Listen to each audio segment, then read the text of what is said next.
এবার বিস্তারিত, আর আপনাদের সাথে আছি আমি ইসরাত আমিন। দর্শক, শুরুতেই 2014-15 অর্থ বছরের বাজেট নিয়ে আমাদের নিয়মিত আয়োজন।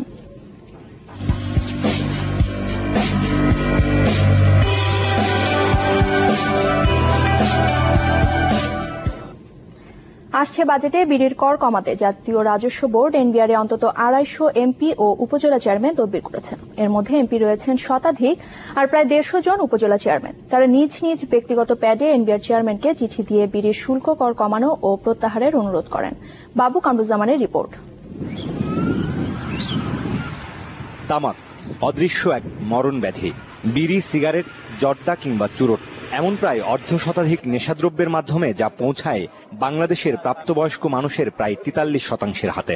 আর বিশ্ব স্বাস্থ্য সংস্থার মতে তামাকজনিত রোগে বাংলাদেশে বছরে মারা যায় কমপক্ষে 57,000 মানুষ। এছাড়া বিভিন্ন কারখানায় কাজ করা শিশু শ্রমিকরাও আছে মারাত্মক স্বাস্থ্য ঝুঁকিতে।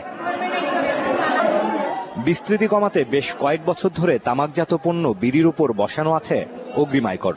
গেল বাজেটে এই হার ধার্য করা হয় 6 থেকে 10%, কিন্তু এটি প্রত্যাহার করে নিতে এবারও নানা অজুহাতে সোচ্চার ব্যবসায়ীরা।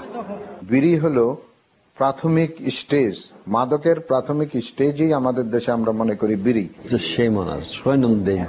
গ্রামীণ জনগোষ্ঠীকে আমি বিড়ি খাইয়ে মারবো।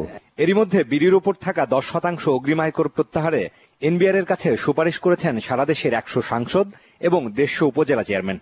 তাদের যুক্তি, বহু পুরনো এই শিল্পের সাথে জড়িত কমপক্ষে 2 লাখ শ্রমিক, তাই কর অব্যাহত থাকলে তার প্রত্যক্ষ প্রভাব পড়বে কর্মসংস্থানের উপর।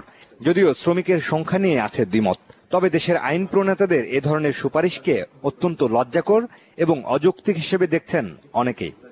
আমাদের সংসদীয় প্রতিনিধিদের কাছ থেকে যে ধরনের চিঠি আসাটা আমার জন্য খুব বিব্রত এবং লজ্জাকর ব্যাপার।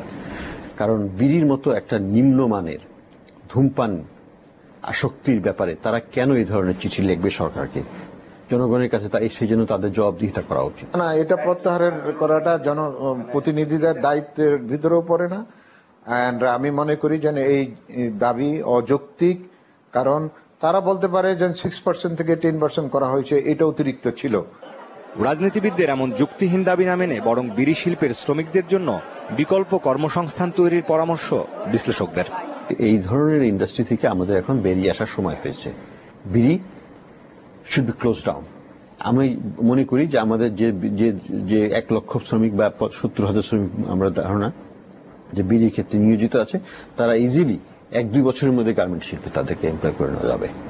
বাবু কামরুজ্জামান, চ্যানেল 24, ঢাকা। আসছে বাজেটের